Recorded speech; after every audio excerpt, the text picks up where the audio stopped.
पे बात करने के लिए हम आज डॉक्टर माधवी भारद्वाज हैं। उनके सोशल मीडिया पर शेयर किए गए कुछ विचारों का सहारा ले रहे हैं। हाँ, तो हमारा आज का मिशन है कि इन सुझावों को थोड़ा गहराई से समझें कि बच्चों के झूठ के पीछे चल क्या रहा है और पेरेंट्स क्या कर सकते हैं। सही। और चलिए एक दिलचस्प पॉइंट से शुरू करते हैं। हम अक्सर बच्चों के झूठ से परेशान तो होते हैं, पर क्या ऐसा भी हो सकता है कि अनजाने में मतलब हमारी ही कुछ आदतें इसे बढ़ावा दे रही हों? ये एक बहुत महत्वपूर्ण पहलू है, अक्सर इस पर ध्यान नहीं जाता। तो शुरू कहाँ से करें? शायद इस सवाल से कि ये शुरू कब होता है। हाँ बिल्कुल, ये जानना जरूरी है। तो सोर्स ये बताता है कि बच्चे बहुत छोटी उम्र में ही मतलब करीब 1-2 साल के आसपास ही थोड़ी बहुत बातें बनाना शुरू कर देते हैं। अच्छा, 1-2 साल में ही? हाँ, मतलब बातें बनाना। लेकिन 3 से 4 साल की उम्र तक आते आते उनमें बाकायदा झूठ बोलने की वो जो प्रवृत्ति होती है वो विकसित हो सकती है।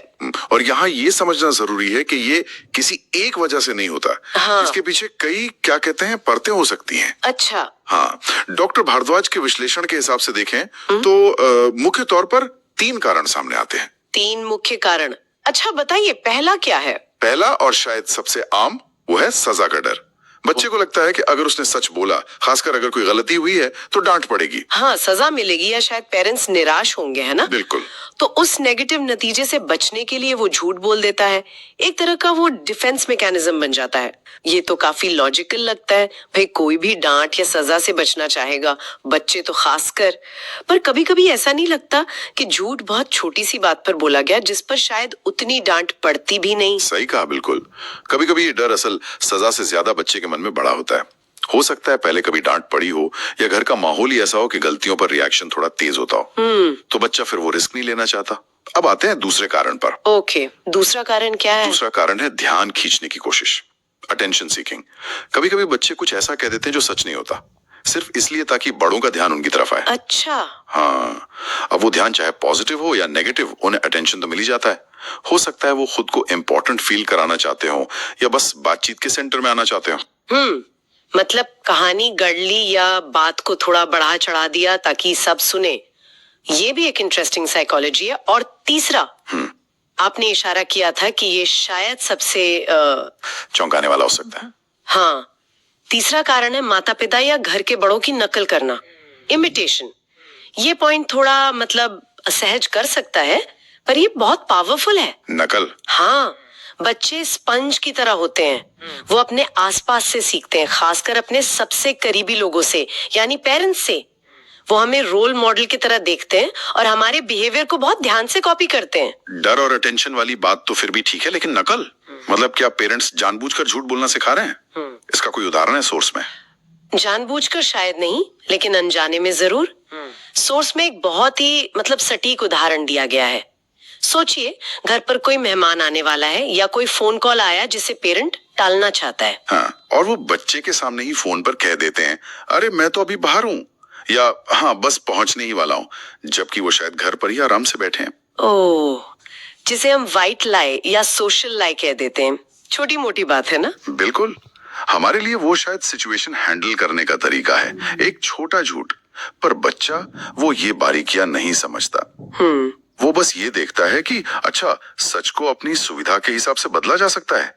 वो देख रहा है कि उसका रोल मॉडल ऐसा कर रहा है, तो उसके दिमाग में ये नॉर्मल हो जाता है कि जरूरत पड़ने पर सच ना बोलना भी एक ऑप्शन है।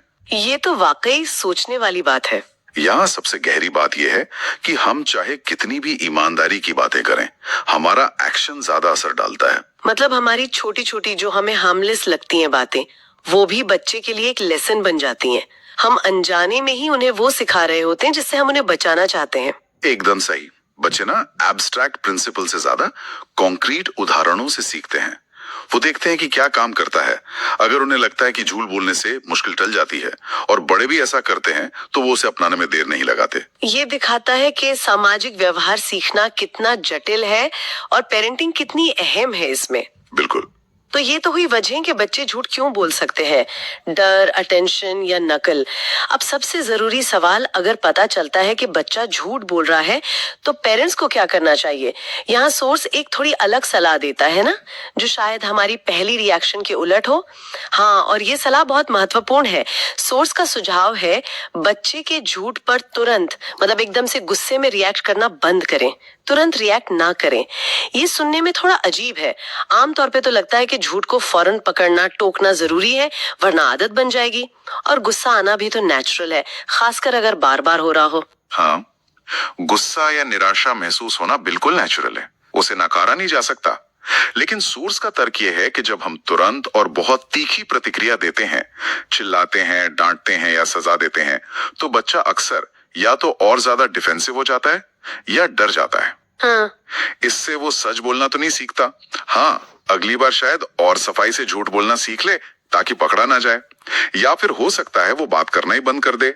तो फिर करें क्या? अगर तुरंत रिएक्ट नहीं करना तो क्या करें? क्या इग्नोर कर दें? नहीं, इग्नोर नहीं करना है, लेकिन रिएक्शन का तरीका और शायद टाइमिंग बदलनी है।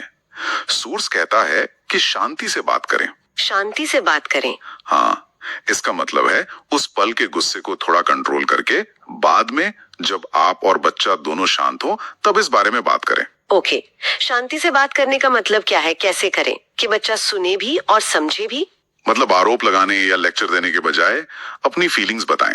जैसे आप कह सकते हैं, जब तुमने मुझे पूरी बात सच नहीं बताई तो मुझे अच्छा नहीं लगा, या मुझे थोड़ी निराशा हुई क्योंकि मुझे लगा था कि हम एक दूसरे से हमेशा सच बोलते हैं। अच्छा, मतलब तुमने झूठ बोला के बजाय मुझे कैसा लगा पर फोकस करें। हाँ, फोकस बच्चे को दोषी ठहराने पर नहीं बल्कि झूठ के असर पर है, और साथ ही बच्चे को उसकी बात कहने का मौका दें। समझने की कोशिश करें कि उसने झूठ क्यों बोला, क्या वो डरा हुआ था, कोई वजह थी। और सोर्स एक और बहुत जरूरी बात कहता है, बच्चे पर लेबल लगाने से बचें, है ना? जैसे उसे झूठा कहना या बार बार ये कहना कि तुम तो हमेशा झूठ ही बोलते हो। ये क्यों इतना जरूरी है? ये बेहद जरूरी है। जब हम बच्चे पर झूठा जैसा लेबल लगा देते हैं तो हम अनजाने में उसकी पहचान को उस लेबल से जोड़ देते हैं। बच्चा सोचने लगता है कि शायद मैं झूठा ही हूँ।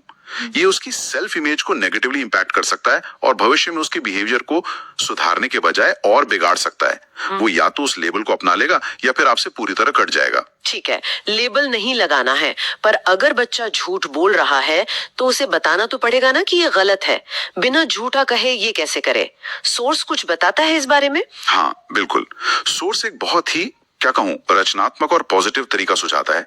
बच्चे की अच्छी बातों को सामने रखकर बात करें। अच्छा, कैसे? जैसे कुछ इस तरह कहें, बेटा मुझे पता है कि तुम आमतौर पर हमेशा सच बोलते हो, तुम एक ईमानदार बच्चे हो, लेकिन इस बार मुझे ऐसा क्यों लग रहा है कि तुम पूरी बात सही नहीं बता रहे। क्या कोई खास वजह है, कोई बात है जिससे तुम परेशान हो? ओ, मतलब पहले उसकी पॉजिटिव पहचान, आमतौर पर सच बोलने वाला, को सामने रखा, फिर उस खास घटना पर सवाल उठाया। एग्जैक्टली, ये तरीका कई काम करता है। एक, ये बच्चे को शर्मिंदा या डिफेंसिव होने से बचाता है, बातचीत का दरवाजा खोलता है। सही। दूसरा, ये उसकी अच्छी इमेज को याद दिलाकर उसे वैसा ही बिहेव करने के लिए मोटिवेट करता है। तीसरा, ये उसे मैसेज देता है कि आप उसकी गलती के बावजूद उसके बेसिक नेचर, ईमानदारी पर यकीन करते हैं। तो उसे बिना ज्यादा डिफेंसिव हुए सच बताने का एक सेफ रास्ता मिल जाता है। हाँ, ये वाकई दिखाता है कि हमारी भाषा, हमारी बात करने का तरीका बच्चों पर कितना गहरा असर डाल सकता है। ये तो सच में एक पावरफुल तकनीक लगती है, गुस्से और सजा के डर के बजाय विश्वास और पॉजिटिविटी से सच की ओर ले जाना। ये सब सुन के लग रहा है कि ये सिर्फ झूठ पकड़ने के बारे में नहीं है, बल्कि कुछ और, कुछ ज्यादा गहरा बनाने के बारे में है। आप बिल्कुल सही दिशा में सोच रही हैं। ये सब जुड़ा है सबसे बुनियादी और शायद सबसे महत्वपूर्ण कदम से, जैसा कि सोर्स भी कहता है। और वो है सच बोलने के लिए एक सुरक्षित माहौल बनाना। एकदम सही। ये सारी स्ट्रैटेजीज का फाउंडेशन है। बच्चे को ये गहराई से महसूस कराना कि सच बोलना, खासकर अपनी गलतियों को मानना, सेफ है। उसे ये विश्वास दिलाना कि अगर वो सच बताता है तो उसे बहुत ज्यादा गुस्सा, बेइज्जती या सजा नहीं मिलेगी। हाँ, उसे ये भरोसा होना चाहिए कि सच बोलने पर उसे समझा जाएगा, उसकी मदद की जाएगी, न कि सिर्फ सजा मिलेगी। लेकिन यहाँ एक प्रैक्टिकल सवाल है, अगर गलतियों पर सच बताने के बाद भी कोई नतीजा नहीं होगा तो क्या बच्चे डिसिप्लिन नहीं सीखेंगे? क्या वो गलतियां दोहराते नहीं रहेंगे? मतलब सेफ्टी और डिसिप्लिन में बैलेंस कैसे हो? ये बहुत वैलिड सवाल है। और देखिए, सेफ माहौल का मतलब ये बिल्कुल नहीं है कि गलतियों के कोई नतीजे नहीं होंगे या डिसिप्लिन नहीं सिखाया जाएगा। डिसिप्लिन तो जरूरी है, हाँ वो तो है। लेकिन फर्क इस बात में है कि बच्चे को सजा सच बोलने की ना मिले। नतीजा गलती का हो सकता है, लेकिन ईमानदारी से उसे मानने का नहीं। अच्छा, इसको थोड़ा और समझाइए। जैसे मान लीजिए बच्चे ने कोई चीज तोड़ दी और सच बता दिया, तो उसे तोड़ने की लापरवाही का नतीजा भुगतना पड़ सकता है, जैसे शायद अपनी पॉकेट मनी से भरपाई करना पड़े या कुछ देर खेलने न मिले। लेकिन उससे सच बोलने के लिए अतिरिक्त डांट या सजा नहीं मिलनी चाहिए। ओके। बल्कि सच बोलने के लिए उसकी तारीफ होनी चाहिए। हाँ। भले ही गलती हुई हो, मुझे खुशी है कि तुमने सच बताया, ये बहुत बहादुरी की बात है। हाँ। अब चलो देखते हैं कि इस टूटी हुई चीज का क्या करना है। अच्छा, मतलब गलती का नतीजा अलग और सच बोलने का नतीजा अलग। सच बोलने को हमेशा पॉजिटिव रखना है। हाँ, बच्चे को ये समझना है कि मैंने गलती की और उसका ये नतीजा है, वर्सेस मैंने सच बोला इसलिए मुझे और ज्यादा सजा मिली। अगर सच बोलने का एक्सपीरियंस हमेशा नेगेटिव रहेगा तो वो झूठ बोलना ही सेफ समझेगा, है ना? सही बात है। ये एक विश्वास बनाने की लंबी प्रक्रिया है, जहाँ बच्चा सीखता है कि उसके पेरेंट्स उसकी गलतियों के बावजूद उसके साथ हैं, अगर वो ईमानदार। तो कुल मिलाकर ये सिर्फ झूठ पकड़ने या सुधारने की कोई ट्रिक नहीं है, बल्कि ये पेरेंट और बच्चे के बीच एक गहरा भरोसे वाला रिश्ता बनाने की नींव है। हाँ। एक ऐसा माहौल जहां बात खुली हो और बच्चा बिना डरे अपनी बातें, अपनी गलतियां सब शेयर कर सके। आपने बिल्कुल सार पकड़ लिया। ये किसी एक घटना पर रिएक्ट करने के बजाय एक लॉन्ग टर्म पेरेंटिंग फिलॉसफी है। ये बच्चे के कैरेक्टर बनाने से जुड़ा है। और हाँ, जैसा कि सोर्स में भी क्लियर किया गया है, ये एक जनरल गाइडेंस है। हर बच्चा, हर परिवार अलग होता है। अगर झूठ बोलने की आदत बहुत ज्यादा है या किसी खास पैटर्न में है या किसी गहरी साइकोलॉजिकल प्रॉब्लम का इशारा लग रही है, तो फिर किसी चाइल्ड साइकोलॉजिस्ट या एक्सपर्ट से सलाह लेना ही सबसे अच्छा रहता है। हाँ, ये डिस्क्लेमर जरूरी है। एक्सपर्ट की सलाह खास हालात में बहुत जरूरी हो सकती है। तो आज की इस चर्चा को अगर हम समेटें, हमने डॉक्टर माधवी भारद्वाज के विचारों से समझा कि बच्चे कई वजहों से झूठ बोल सकते हैं। डर, ध्यान खींचना या अनजाने में बड़ों की नकल करना। और हमने ये भी जाना कि पेरेंट्स इस सिचुएशन को कैसे संभाल सकते हैं, एकदम से तीखी प्रतिक्रिया से बचकर, शांति से बात करके, बच्चे पर झूठा जैसा लेबल न लगाकर उसकी पॉजिटिव पहचान को मजबूत करके, और सबसे जरूरी एक ऐसा सेफ और भरोसे वाला माहौल बनाकर जहां सच बोलना सजा का कारण ना लगे बल्कि उसे सराहा जाए। हाँ, उसे प्रोत्साहित किया जाए। यहाँ मेरे लिए सबसे बड़ी बात, या कहूँ तो सबसे आकर्षक बात ये रही कि बच्चे के सिर्फ बाहरी व्यवहार यानी झूठ पर रिएक्ट करने के बजाय उसके पीछे के कारण को समझने की कोशिश करना। वो डर है, कोई जरूरत है या सीखा हुआ व्यवहार है, और फिर सहानुभूति और समझदारी से समाधान की तरफ बढ़ना, ये कितना ज्यादा इफेक्टिव हो सकता है। बिल्कुल, जड़ पर काम करना हमेशा सतही लक्षणों को दबाने से बेहतर होता है। ये न सिर्फ झूठ की आदत को कम करता है, बल्कि बच्चे के साथ आपके रिश्ते को भी मजबूत बनाता है। तो आज की ये गहन पड़ताल यहीं समाप्त होती है। जाते जाते सोर्स से ही जुड़ा एक विचार हम अपने श्रोताओं के लिए छोड़ जाते हैं। अगर बच्चे हमें देखकर अनजाने में सफेद झूठ बोलना सीख सकते हैं, जिसे हम अक्सर ध्यान भी नहीं देते, तो सोचिए वो और कौन सी अनकही आदतें, मान्यताएं या शायद पूर्वाग्रह हमारे रोजमर्रा के व्यवहार से हमारे बिना कहे ही चुपचाप सीख रहे होंगे। इस पर विचार